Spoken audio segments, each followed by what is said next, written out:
Okay. The meeting's open, and welcome members to the 34th meeting of the committee in the 22-27 mandate. Members, as always, the committee meeting is online and will be recorded. Anyone in the public gallery, please put your phone on silent or airplane mode. The first agenda item is apologies. We don't have any full apologies, but we have Steve Aiken will be a little bit late. We have 3 members joining us remotely via Zoom: Jerry, Owen and Nicola. Agenda item 2 is declaration of interests. Members, as always, you're obliged to declare any relevant interests.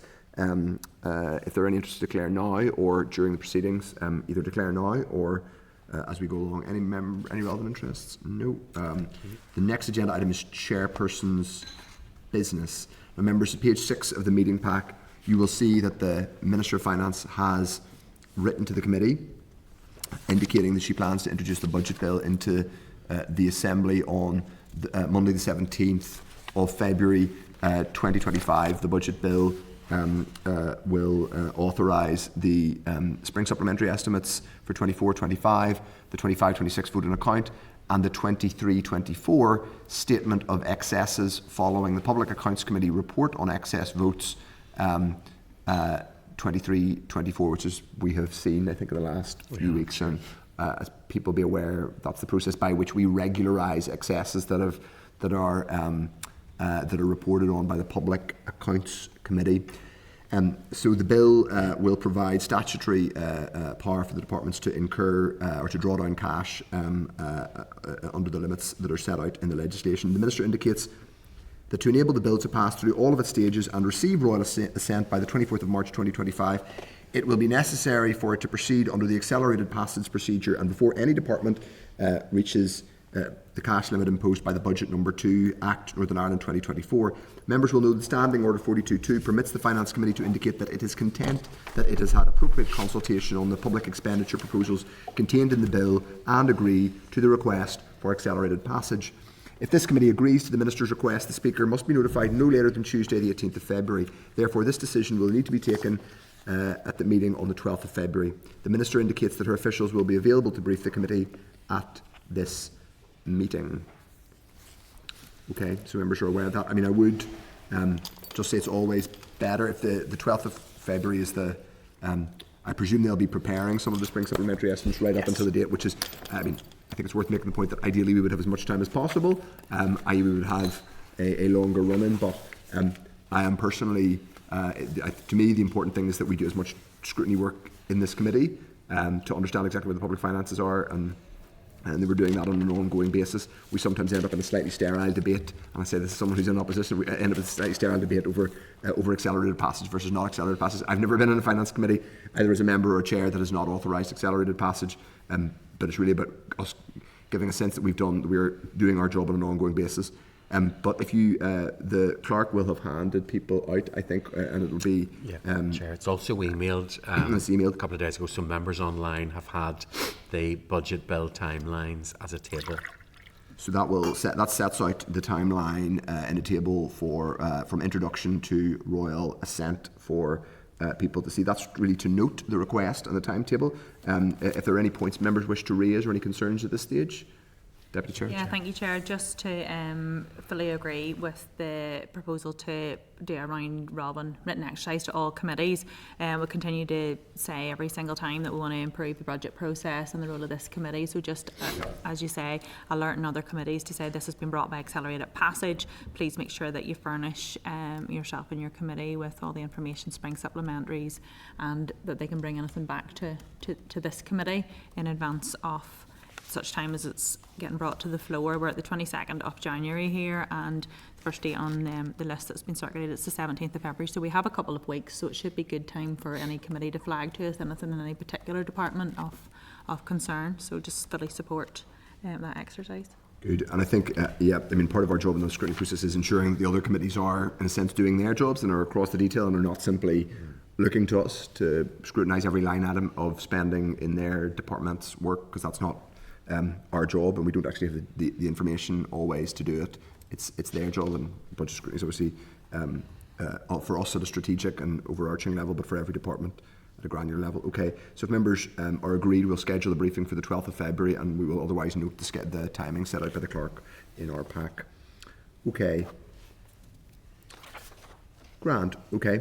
Members, it's also worth pointing out that, yes, we'll seek agreement, which you already have, I think, got agreement on, which is to commission the round robin exercise to all statutory committees and the Assembly's Audit Committee to seek their views on their respective departments' 25-26 budget. Yes. Chair, just to clarify, this is the round robin that's stated there is the 25-26 budget, but we're also now talking about getting a last minute word from any committee that has anything they want to raise about the 24-25 budget as well. I sent out some advice on the back of last week's briefing, so there's a bit of an exercise that committees are hopefully going to undertake around the outturn, so we'll ask them to include anything they can about that. This round robin will be for information for us to produce a report and then bring a take note debate, hopefully before Easter, assuming everything goes to plan and we get all our deadlines tucked in. That will be a challenge for the other committees, but we will do our very best. Okay, so members, thank you for that, and that will obviously take up a significant portion of our time in the next number of weeks. The next agenda item is the written ministerial statement on January monitoring, which was put out last Thursday. We got something of an indication from departmental officials. It is in your pack there. There are a number of things, obviously, that people might wish to raise, but I'll just open it up now if there are any comments that anybody wishes to raise on the January monitoring round. So, on the Deputy Chair, sorry. Diana. Yeah, thank you, Chair. Whenever Joanne McBurney was here previously, she did outline that the outturn figures won't capture the January monitoring rounds until the next one. So the ones that we've got through into this particular pack aren't really capturing those. So we don't think we have just got the full picture of what the reallocation will mean for overcommitments and what the department's looking into. We should, Chair, as the Deputy Chair says, it's more reflective of October monitoring outturn. And the outturn from January monitoring we won't really see until the next set of figures. Joanne gave a little bit of background. The January monitoring was smaller, significantly smaller than October. We got executive got just over 140 million through the Westminster spring estimates, and that has been dispersed, as members have seen, in the January monitoring return, but we won't really see the full play out of that. What Joanne did flag up, and what you'll see in the briefing, is that the departments are starting to move towards balance. The figures between November and December are quite striking, and it'll be a case of the committee having to keep on top of that through to the end of the financial year, because we haven't had that last January monitoring change yet. So it'll be keeping an eye on that right till the end, Chair. Okay, I would, one thing that I noted from the January monitoring was the reduced requirement around fresh start funding, some of which then has to be returned to Treasury, but then will be reprofiled in future years. So hopefully, therefore, the overarching amount not lost. I think it would be helpful to find out what that specifically relates to, whether that is what that funding relates to, given that some of the fresh start money was, I think it relates to us keeping an eye on the executive restoration package, because obviously removing some of the ring fence on fresh start was part of what happened. So I think it would be helpful to understand that, particularly fresh start and NDNA. I'd also just note that there's the ongoing concern around FTC is reinforced, because the level of unallocated FTC has increased and is now sitting at £50 million, which is following quite an extensive debate that we had in late last year about ways to actually use FTC, and it just seems like this is a kind of perennial challenge that we're not really making progress on. Like, maybe that there's work going on in the background, but I would just ask if we could have a further update on work around FTC.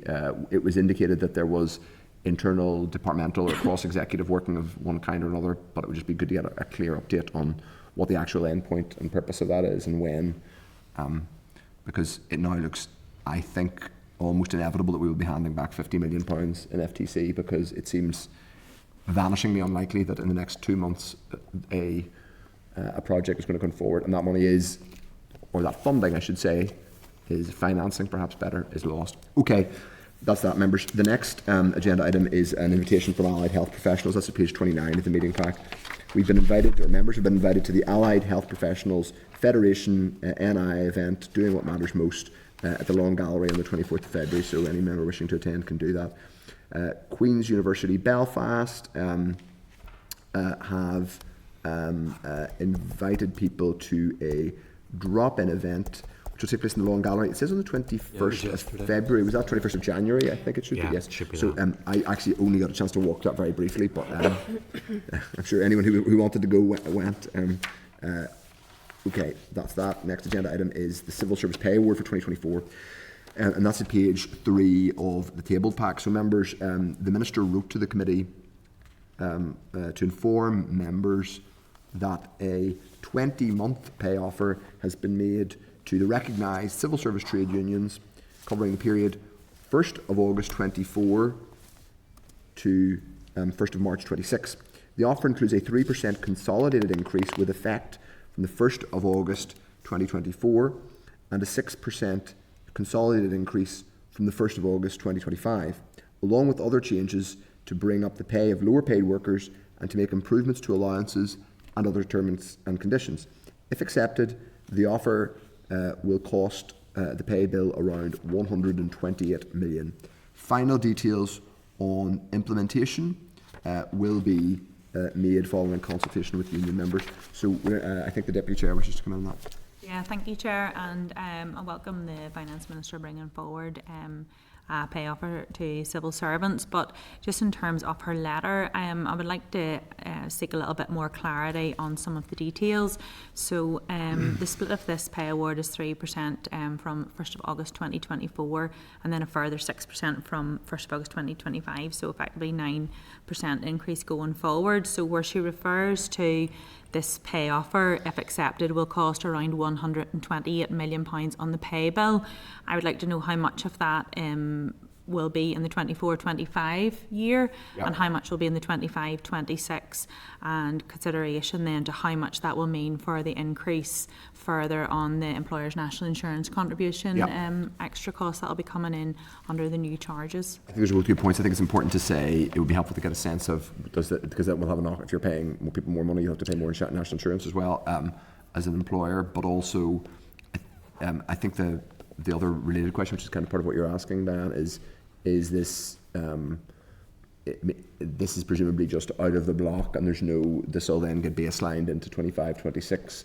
If it's in if it's in the financial year 24-25, is it a pressure that's being met out of this year's budget? Basically, how's it being paid for, and is it just an additional pressure on the baseline next year? Noting that it is a good thing that particularly lower paid workers are having their wages increased. I think that is important to say. Anybody else wish to come in? No, I think it would be helpful to get those points of information. Okay, the next item is a draft media release on our joint roundtable this time next week with the Economy Committee. Members will know we're holding a joint event with the Economy Committee, which relates to engaging with stakeholders regarding the impact of the Chancellor's autumn budget, specifically referencing the increase in employers' national insurance and the rise in the national living and minimum wages. It'll be held in Duncairn Gardens in scenic North Belfast next week. So a draft media release has been prepared for issue. It is in your pack. Members are entitled to comment on it now. Can I suggest if anybody has any specific comments, they do it via correspondence subsequently, and we have the Chair of the Economy Committee here too. So I think we'll be able to thrash that out if anybody has any specific suggested changes, rather than discuss it at length now. People are content? So if there are any comments, please either use the sort of WhatsApp chat function or correspond via email. Okay, next agenda item is independent review of need. Members, there is a hard copy of correspondence, is there, that we have that's Yep. being circulated now Circulated by Heather. now. So this is hot off the press. Chair. Hot off the press. Thank you very much. So even I am going to have to pretend that I know exactly what's in it already. It is information that has come from the Minister, and it's agreement principle that Gerard Holtham has agreed to conduct an independent review of the North's level of need. The Minister has indicated that officials continue to engage with counterparts in other departments on what further evidence might be provided to bolster our calls for a higher level of need, meaning a higher level of funding, budgetary need relative basically to England. I think it's important always to say that, so people who are watching, it's about relative need. This is not necessarily a judgment about what we need in terms of it's our need relative to spending in England. And Professor Holtham is the person who's responsible for it in Wales. Chair, I'm just checking that we emailed that to the members who are online. Well, that is now going to be winging its way to you. We'll send it to you now, but I'll just, for those who are online, the letter itself is relatively factual. It is effectively saying that the department and the Minister have agreed with Professor Gerald Holtham, who is the academic who did a similar review, albeit he's not. It's a slightly different situation in the sense that he's not, I presume in the Welsh situation, he was appointed by both, jointly by the UK government and the Welsh Assembly, or the Welsh Assembly government to lead this work, whereas in this case he's advising the department. So he's obviously, he is in a sense the go-to person in relation to devolved funding and calculating these things, because he's the person who's often quoted. So I think that's I think I would acknowledge that's a good thing. If members are content to note, anybody else wishes to comment on that. Okay, good. The next agenda item is the draft minutes of the meeting we held on Wednesday last, 15th of January. That's at page 33 of the meeting pack. If everybody's content, I will sign those minutes. They represent a true account. The next agenda item is matters arising, members, and as I said, there will be significant. There are quite a few things to go through, purely because we have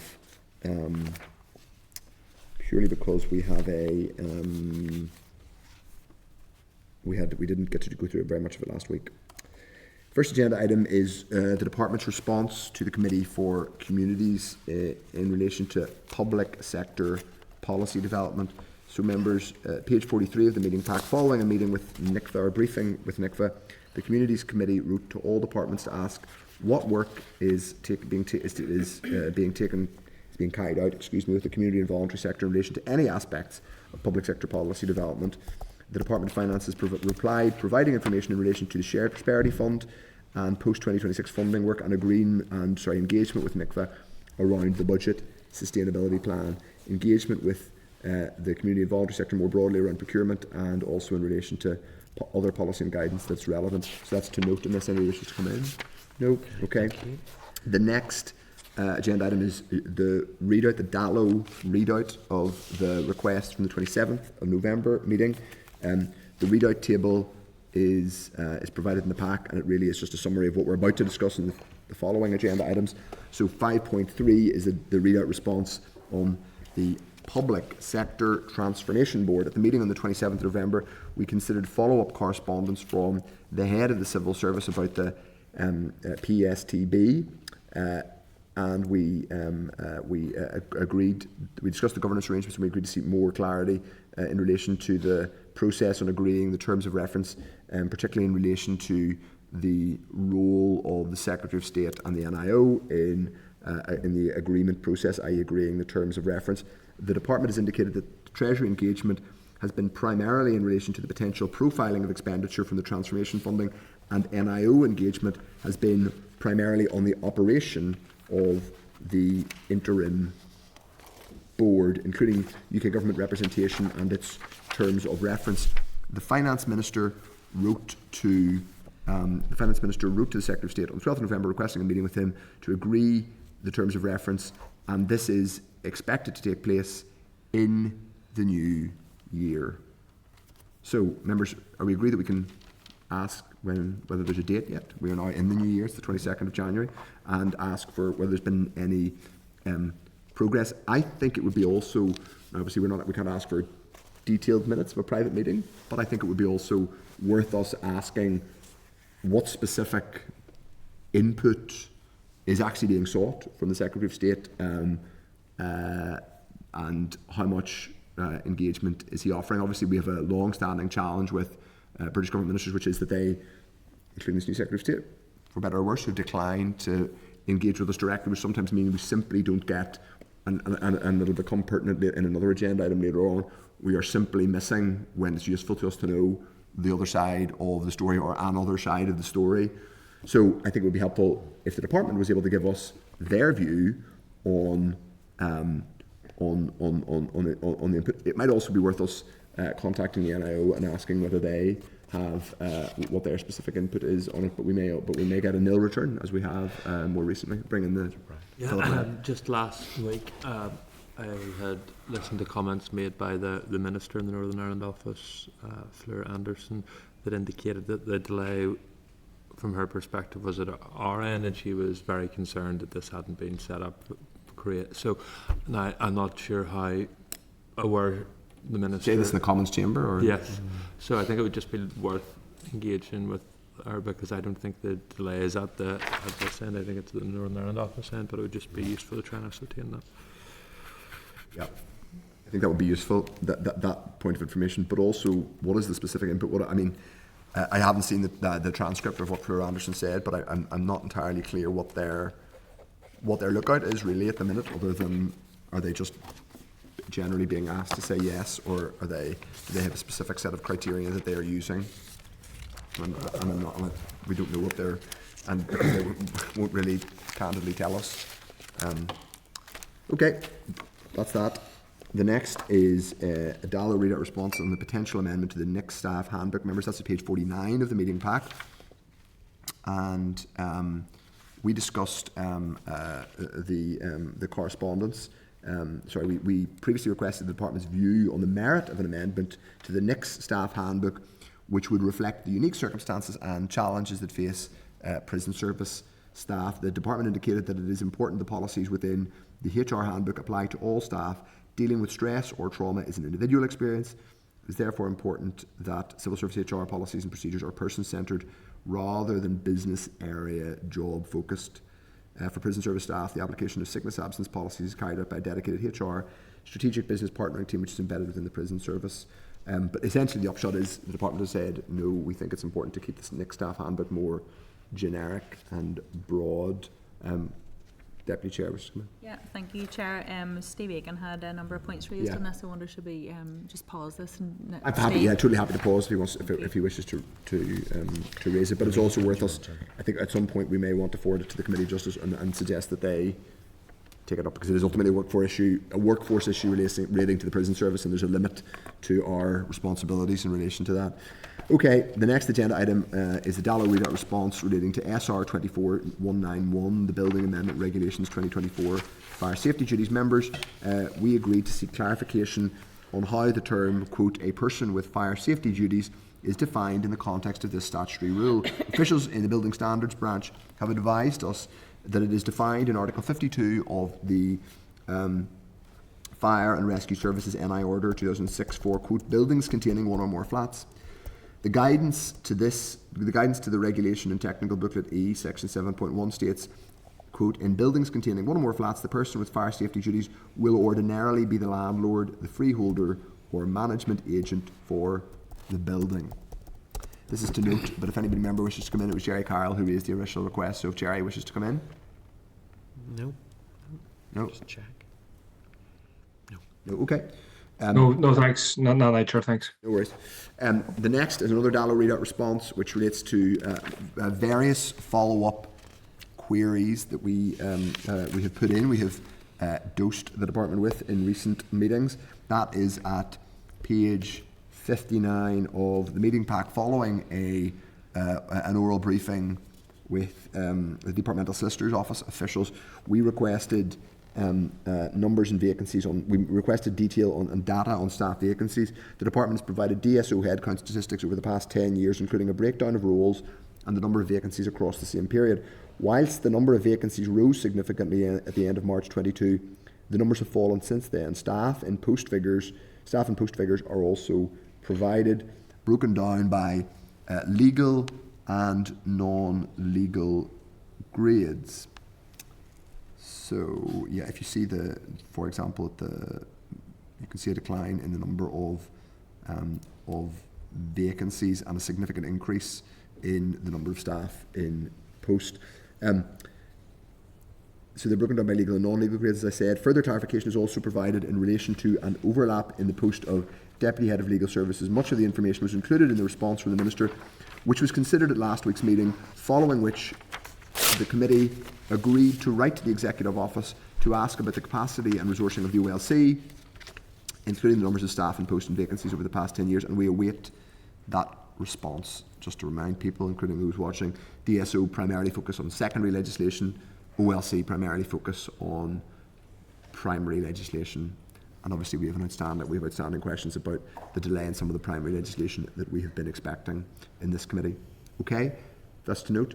The next agenda item relates to the financial inclusion strategy, which is a UK-wide strategy. That's at page 62 of the meeting pack. This is correspondence from the Economy Minister, to which this committee has been copied in, and it is correspondence from Conor Murphy, the Economy Minister, to Tulip Siddiq, who is, people will be aware, the erstwhile Economic Secretary of the Treasury, but obviously someone she has a replacement.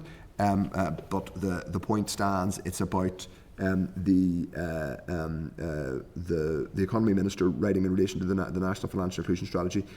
He welcomes the strategy, but endorses the Local Consumer Council's request for membership of the new Financial Inclusion Strategy, given their foundational statute, in consumer affairs and extensive responsibilities in financial inclusion, access to consumers and the financial services ecosystem in the North of Ireland, and shared areas of focus with the committees. That's a quote from the letter.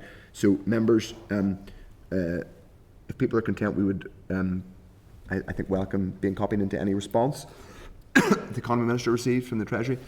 I think it's also worth keeping a watching brief, and I'm sure the Economy Committee is doing the same, because I personally think it's further to our own inquiry. It's really critically important that we have specific local representation on that, because the financial services picture here is distinct and discrete, because of higher levels of financial exclusion, reliance on cash, but also rurality, but also the fact that we've got we do have a distinct market with different players, with some of the same players. We also have a very distinct local market, so let's keep a watching brief on that, particularly when we hear back from the Minister. The next agenda item is a written statement from the Minister of Infrastructure, which relates to the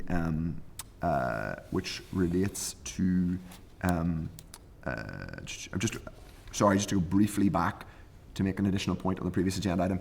If you look at the terms of reference and membership that the Treasury provided, why it may be important for us to go back and look at it is that none of the members will have, not to diminish or impugn them, none of those members will have a specific and distinct insight into what goes on in Northern Ireland, and I think the participation in the Consumer Council would be a very obvious way to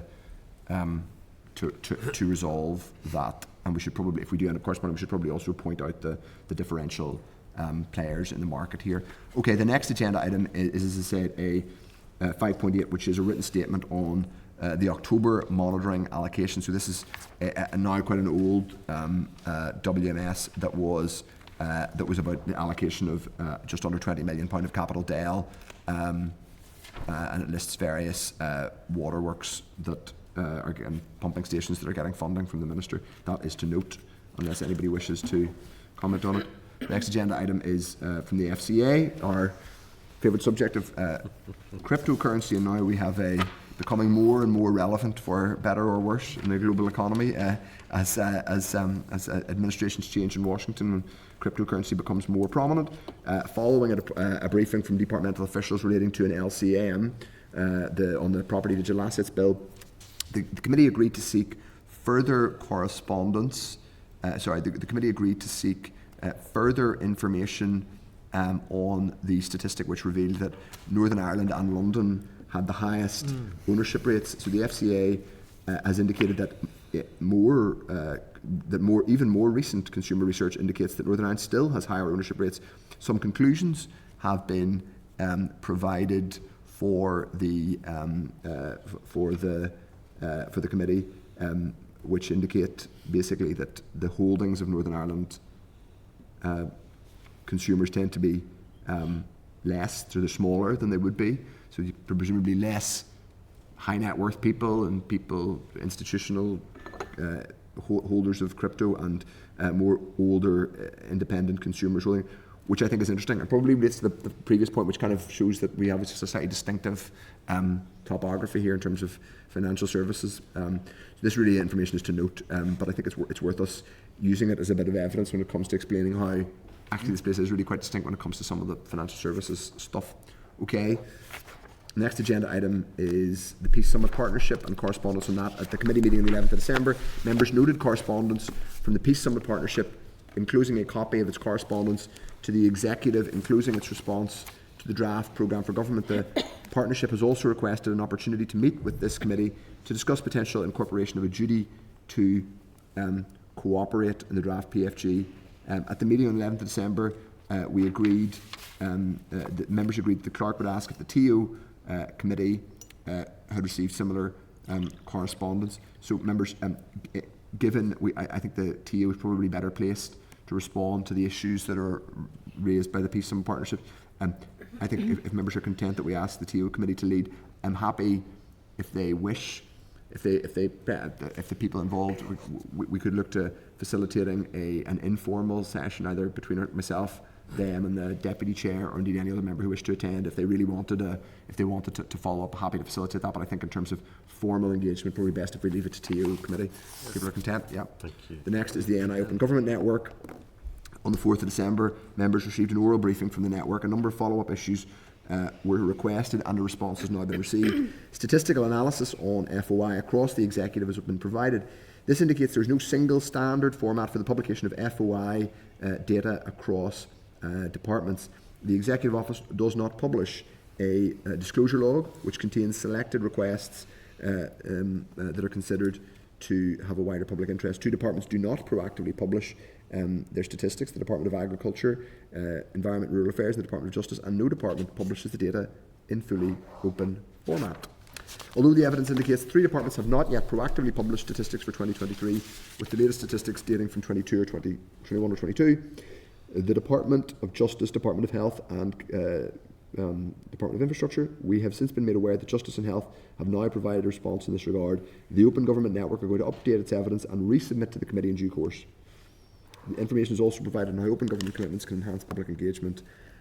The committee also has outstanding correspondence with the department regarding the network. So given that we have outstanding correspondence, this is to note, and we can return to this when we get more information back, including the revised guidance in FOI. The Deputy Chair. Yeah, thank you, Chair. And on this one, I think it's another thing a bit like the budget, where the Department of Finance, as a central and lead department, is a good example of this. They're very regularly publishing FOI and is setting a good tone. I think it's one where we should be encouraging others to take that response, especially in terms of value for money, where FOIs, the time spent assessing, has this already been done, as to cost out, whether it would be there if there was a register for it. If I was to go in to put an FOI, I could see that question's already been asked, so it would just be a lot more efficient and best use of resource. I just see it's a good opportunity for the Department of Finance to I think in general, given that as probably individual MLAs, we will often get quite snippy responses from ministers or their officials writing on their behalf saying, well, this is such, you can get this information, you should ask here, you should ask there. The default that unless there's something commercially sensitive or relates to live and open policy engagement, stick it up online, and that way people can use it and any independent researcher can avail of it. And that's, frankly, I think a better policy development and discussion happens. But anyway, people are content. Grand. So we may return to that, but sorry, I have to get, yes, I've got to get people's agreement that we forward that response to other statutory committees if people are content. Thank you. Yeah, the next is that relates to the Minister's response to the impact of the Chancellor's autumn budget statement on local business. Following a meeting between members and representatives of the NI Business Coalition on the 9th of December 2024 regarding the Chancellor's autumn budget statement that the committee wrote to the Minister to ascertain what urgent measures and supports she and the Minister of Economy were providing. The Minister responded stating that the Ulster University Economic Policy Centre had been commissioned to carry out research on the cost of doing business. The Minister highlights the types of interventions that can be undertaken by the Executive, but that the rating system and its administration has to be focused on core functions, namely the collection of the only substantive devolved tax to fund public services. The Minister states there are limitations to the ability of our devolved assembly responsible for a single tax lever, i.e. rates, to mitigate impacts from Treasury decisions. Fair enough, that's one argument. She has raised the matter, she says, with the Chief Secretary to the Treasury. Now, I think it's worth saying that I think the Economy Minister in the Chamber the other day, and others here may correct me, indicated or hinted that some measures were going to be coming, he thought, from the Finance Minister of some kind. But I think it's worth us asking, given that was raised, I think we should ask, could I just ask that the clerk team just check Hansard on what the Economy Minister said, because I do think it's worth us just following up and understanding that. We also agreed to seek a view from the Department on whether there's been any liaison with Economy or Invest NI in respect of the research. I assume there's been at least some with the Department of Economy. Yeah, we have, Chair, and we've got further responses as we go through the pack that will give a bit more detail as well. No, I think it's also worth saying, because I don't think it'll necessarily come up, it's worth saying, now we obviously are keeping across, and others are keeping across the situation in relation to, in terms of impact of the budget, the national insurance impact on both, I guess, three layers. One, the departments directly and those who are, workforces they are directly responsible for. Number two, further out bits of the public sector, including local government. And then number three, community and voluntary sector. I think it's probably worth us asking for, and we talked about some of this last week with Joanne McBurney, an up-to-date, and we have some of it already, but an up-to-date indication in writing from the department as urgently as possible, I think would be helpful, on what their view is of the pressure, because they are clearly in ongoing conversation with the Treasury and have been told effectively that they're not going to get enough, their view is they're not going to get anywhere near enough to cover the pressure that will come from the NIC increases. I think it would be really helpful for us if we could have some kind of indicative table of what exact, because we've had accounts of that, but I think it would just be helpful for us to understand what their view is in terms of what the cost will be, one, for the Executive, two, for the wider public sector, including local government, and three, it may be harder to do it for everybody who delivers public services, including, but I think that, and then an indication of what the Treasury has or hasn't told them, I think would be helpful for us. Chair, I think Joanne did mention that yes, she had something. Deirdre Howard, go. Yeah, no, I think that's grand to get it, because they are, we know the initial indication in terms of local governments, 12 million that the Minister said. But I think also particularly for the voluntary and community sector, or any that are grant funded, it's unlikely they're going to be covered if arm's length bodies aren't going to be covered. But can departments start to look at flexibility of grants that are given, and can they start to shift some of the budget heading to cushion some of the costs? So if they're getting, for example, additional money for project costs, now it will have a knock-on effect too. But in terms of for this year to beat that immediate cliff edge, are departments looking, if they don't get the money, can they build flexibility into the grants that they've already given? So are there things, because that was done during COVID in terms of relaxing some of those things and building in more. So is that being proactively looked at across all government departments? Okay. Makes sense. So we'll ask, if people are content, we'll ask for that information from them. And I think with the, yes, sorry, Deputy Chair. As well, perhaps a line to say, take an account of next year's projected pay awards as well, rather than just cost. Yes, that's true. That's a very good point, because we asked for that. So I think, yes, if we could loop that to the previous question on pay awards, that would make sense. Thank you very much. Have we been given a figure of what the Minister, and maybe I just haven't picked this up, but what she believes the impact will be on core executive departments? Yes, there was an There's indication. 200 million. So maybe I'm wrong, but it just says forecast at least 200 million seems to be the line that I keep getting back, but if we've been given it is 200 million. That's what we have, Chair, in correspondence. The at least 200 million could mean 201 million or it could mean 400 million. And I think we need to know, we haven't been told what the Treasury is going to get. The Treasury has said there will be an amount that is given. Is it just going to be a straightforward Barnett? Will 124 be applied to it? I presume those are the questions the Department's asking. But all those things matter. I think that was kind of what Joanne was reflecting. They're still discussing as to whether or not those things are applied. So that's where the vagueness comes in. But she made it very clear, as members have said, there was no inclusion for local government, there was no inclusion for community and voluntary sector. And the other figure, she didn't put a specific on it, but she did refer to being tens of millions short. Yeah. Which wasn't So exact. this just comes back to make this point. This comes back to a fundamental deficiency in how we were able to scrutinise when the UK government will not give us basic factual information, and there is no route for us to find this information. There's limited route for us to find this out. Obviously, we can do so via Westminster, but in relation to triaging a fundamental question about the world government, it just speaks to why we need to be able to have some kind of mechanism to at least even basically check factual information. So yes, that would be helpful. Deputy Chair. Yeah, just on Philip's point, I don't believe that a lot of that is core department as he's referring to, because I know from when I put assembly questions in, for example, on Department of Education it was 50 million, 51 million, but it was, bracketed that was Education Authority, so I just think clarity around what actually is core department. And in terms of the Department of Health, I'm presuming that the 100 million that's come through is actually trust related, so I think that's the point Philip's. Yeah, because we're about to have the budget introduced on the 17th of February, and we have no idea, no clarity as to what this is 200 million, 400 million, what this actually means. You've got a pay offer that's been made, and though not accepted by the trade unions yet, and an outstanding hundreds of millions, pressure, two pressures there that are not perfectly quantified yet, and that are going to be carried forward, we assume. Okay, I think if we could get that urgently, that would be helpful.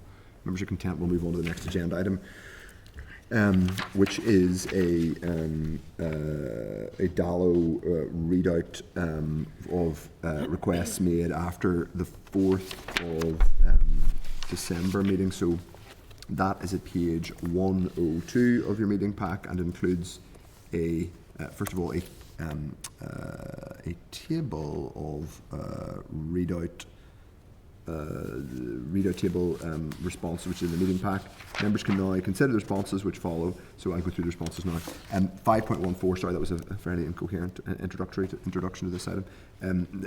Changes to national employers' national insurance minimum living wages. We just touched about this, but we'll go through it again just so to cover it off. The committee asked the Department to expedite discussions with the Treasury, given the impact of the Chancellor's wages and tax increases. We have just agreed basically a set of actions on that, so I think we can we don't need to discuss that any further because we've already agreed a set of actions.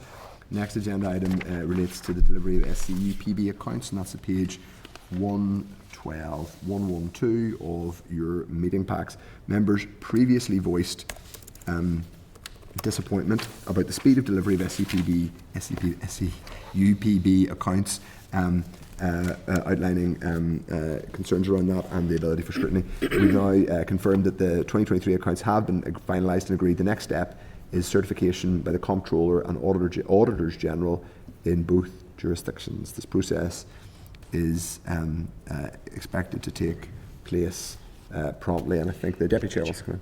Yeah, this has been sitting for a little while, and I know I might sound to sound like a broken record, but I do feel quite strongly about this one. The continued reference to being expected to be undertaken promptly for accounts that are over a year passed. So North-South bodies are reported their accounts in a calendar year. So these accounts for the year ended 31st of December 2023. We've now finished 2024 as well. We still haven't laid and audited the 2023 accounts. Last year, in the middle of the year, the Finance Minister brought through increased staff and allocations in the budget to SAUPB for 2024, whilst the previous year accounts were still outstanding. And now we've finished 2024. We're looking into the 25-26 budget, and SAUPB and other North-South bodies are operating now in 2025, and it's significant amounts of money. It's the Peace Plus programmes and things that are getting administered here. I would ask that we go back in terms of what undertaken promptly means and what the status of the 2024 is, because we're looking at quite a lot of money and we're just in the current budget process here, and I'd be keen to see this brought up to date as soon as possible as one of the North-South body that's funded through the Department of Finance. It's fine if we just ask you when that's going to happen, to be kept updated, and that makes sense. Okay, the next agenda item is Economy Committee response to us on 25-26 on the 25-26 draft budget. Committee previously wrote to all statutory committees to ask if they had received information on potential equality impacts of the draft budget for 25-26. The Economy Committee sought information from DFE. It highlighted there were some errors in the narrative of the 9% and 12% 25-26 budget and 25-26 equality impacts templates submitted to DOF, which had previously been provided to the Economy Committee. So their updated templates, which have been provided to the department, have also been copied to this committee for its information. The next agenda item relates to, it's 5.27, and it relates to a WMS on the draft budget 25-26 from the Health Minister, and the Health Minister made a written statement to the Assembly, including his department's equality impact assessment on the executive budget 25-26, and as many people are aware, he highlighted a projected funding gap of some 400 million for 25-26, and we talked to the department, Joanne McBurney, specifically about this last week. Do any members wish to come in or say anything more about it? No, I think we've talked about it, but obviously it's something for us which I imagine we will be talking about again, to put it mildly. Okay, the next one is the response from the Infrastructure Committee, again on equality impacts and the 25-26 budget. The Infrastructure Committee replies indicating that it has received no information from its department on the potential equality impacts of the 25-26 budget. I think we should, by the way, copy these responses to the department, simply for information, where they're both to their probably their home department, but also to the Department of Finance, just for good practice, I guess. 5.29 is from the ERA Committee. It's the equality impact. It's from the ERA Committee coming back to us on the equality impact of the draft budget 25-26. The Agriculture, Environment and Rural Affairs Committee has also replied to us indicating that the ERA Committee did receive a briefing on the January monitoring round, but has not yet received information on equality impacts. The committee has requested a briefing on the draft 25-26 budget and will request that this includes equality impacts. That's to note all of those items. Members are content to note. The next agenda item is Nick's sickness, absence and related matters. So members, that's at 5.17. The department has provided follow-up information further to the briefing we got from Nick's HR officials on the 20th of November. That's page 180 of the meeting pack. The committee had requested information relating to the relationship between sickness, absence and various vacancies, and also the level of staff complaints and information on sickness, absence and temporary promotions. The department has indicated that there does not appear to be any obvious link with the percentage of vacancies and staff in post when you compare those numbers to stress-related absence. It is also stated that the incidence of staff absence while complaints processes are ongoing is high. Finally, that staff on temporary promotion lost on average 2.5% of available working days due to sickness, with lower rates while on temporary promotion in each department. This is compared to 6.8% days of working days, 6.8% of working days lost by those staff not on temporary promotion. That's interesting. Does anybody wish to come in? The Deputy Chair might wish to come in because she's talked a bit about this. Yeah, thank you very much, Chair. And it is good to have this information brought forward. It had been raised here at this committee before that last year, it cost the Northern Ireland Civil Service £44 million for sick leave, and it's really important that we get a bit of analysis and get to the root cause of that, because it's on track to cost more than that in 24-25 from the in-year statistics. And the fact that whenever we had the HR department in and asked a lot of questions and they went away and had to put all of this information together is a bit concerning that they're not actually conducting this analysis already, in my opinion.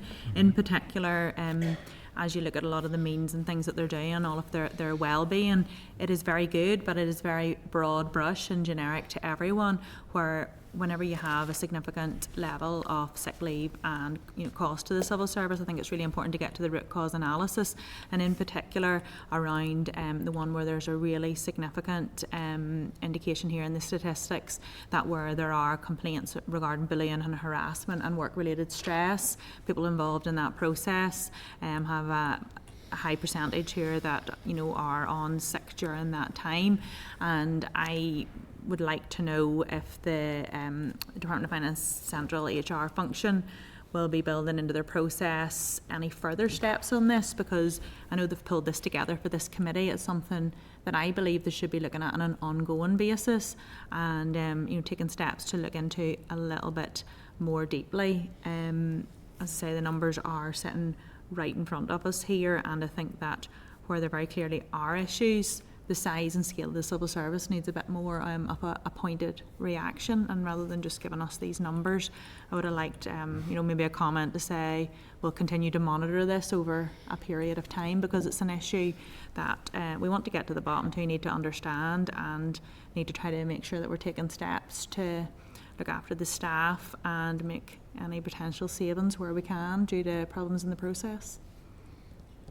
So I completely agree, but more than that, I think what we didn't get whenever we had the senior HR staff in front of us was any clear sense of a strategy to get these numbers down with the greatest of respect to the officials in question. I'll bring Paul through in a second.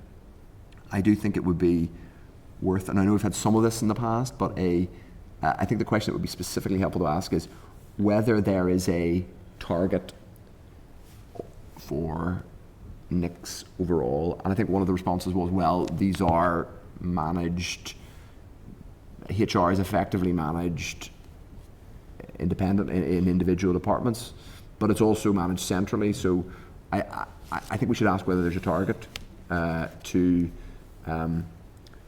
reduce these numbers in terms of the differences. I mean, the data does indicate people who are temporarily promoted. Now, that might indicate that people who are temporarily promoted are feel more motivated and focused, but they're also often people who feel we've heard separately pressurised and overworked.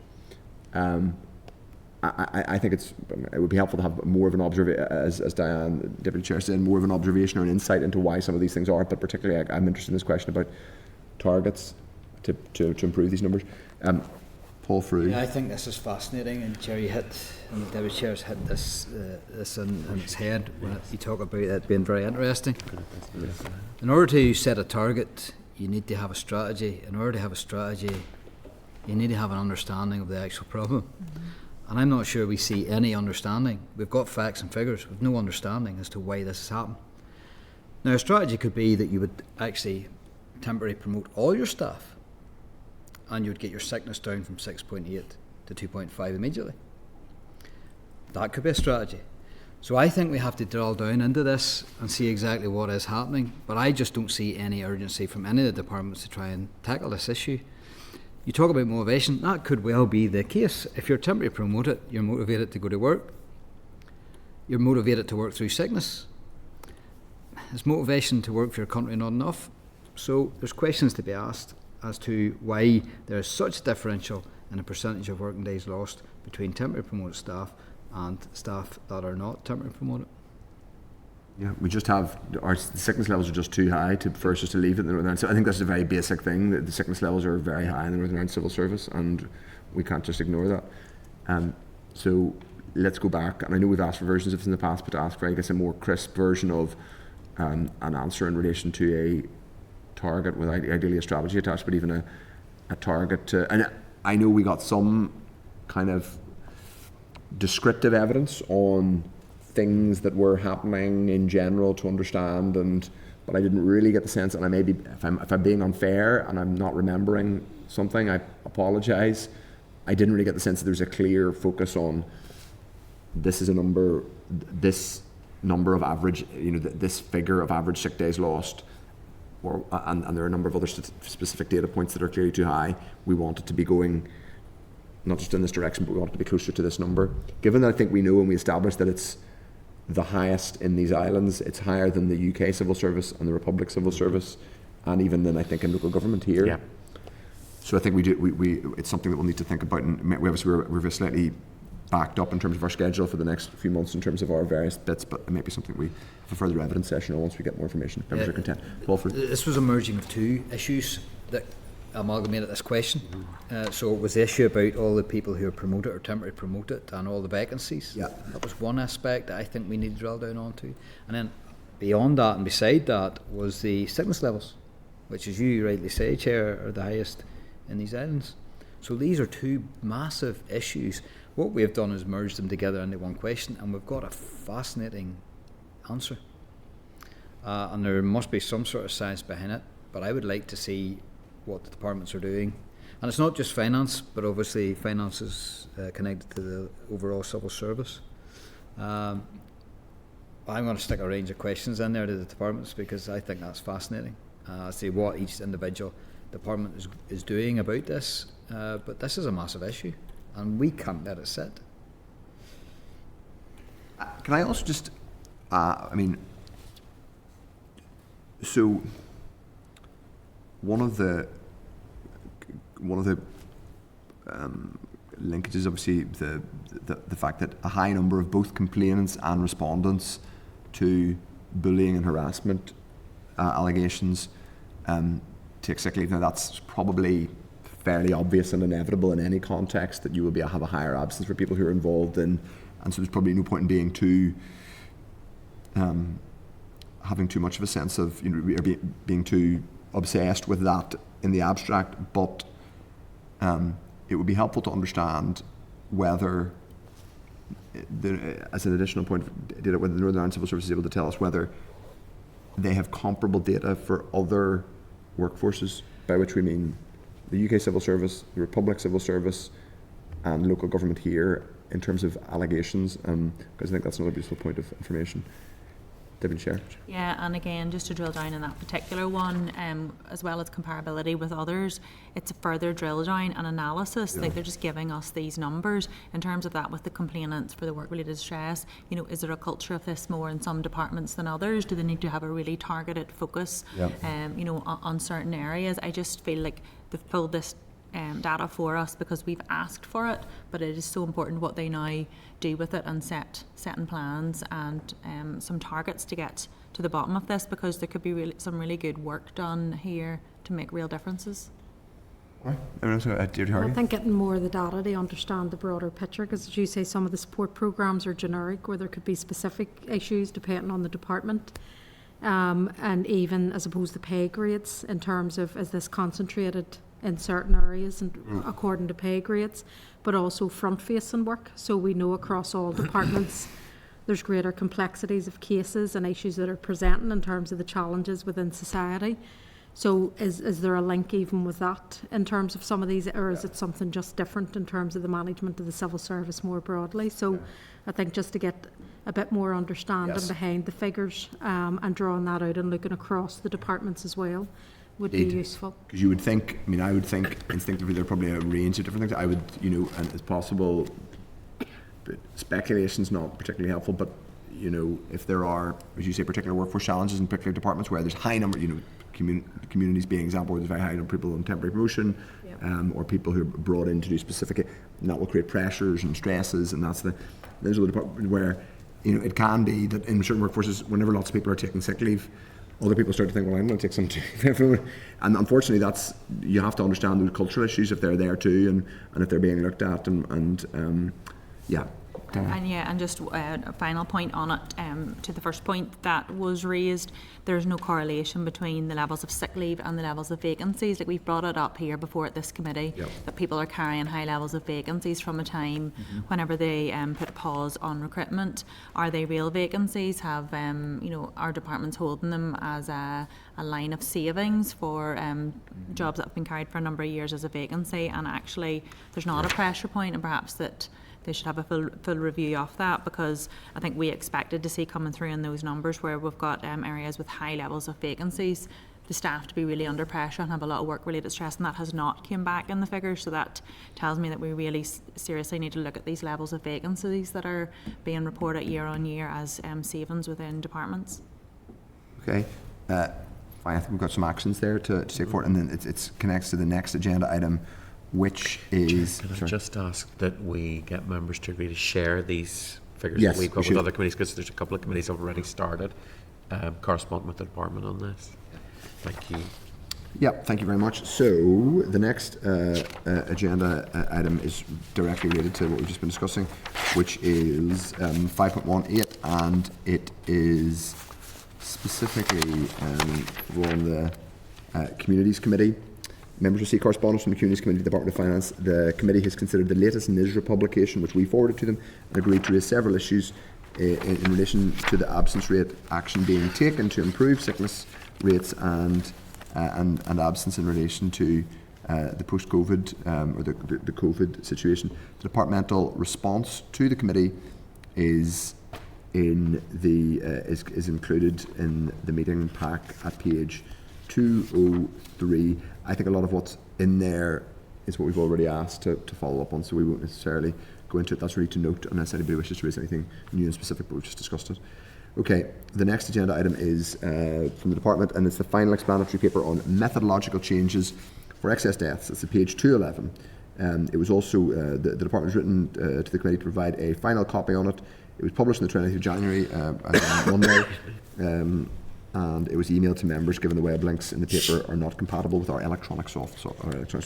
This is to note, unless anybody wishes to raise anything. Content? Okay, fine. The next agenda item is DALO readout of extracts. DALO readout of our requests in the 11th of December meeting. We're going to go through them now. So the first is the department's subordinate legislation schedule. So that's at page 248 of the meeting pack. The DALO has provided an indicative schedule for all forthcoming subordinate legislation from the department to the committee, and that is in front of you at page 248. It is large and includes lots of things in relation to both rating, registration and LPS. So members, that is to note, and obviously we've talked about some of the work on the budget side earlier in the meeting, but that's to note.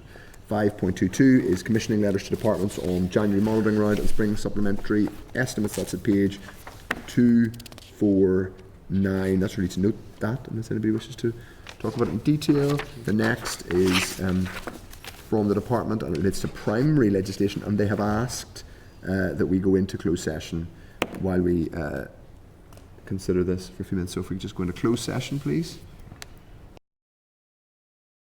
Senate Chamber. Sound.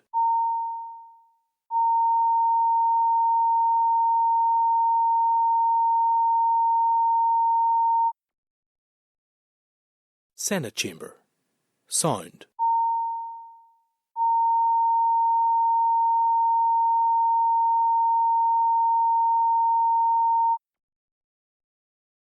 Senate Chamber. Sound.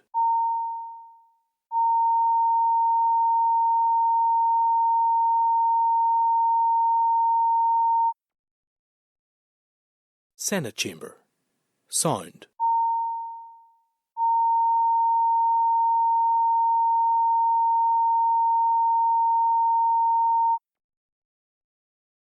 Senate Chamber. Sound.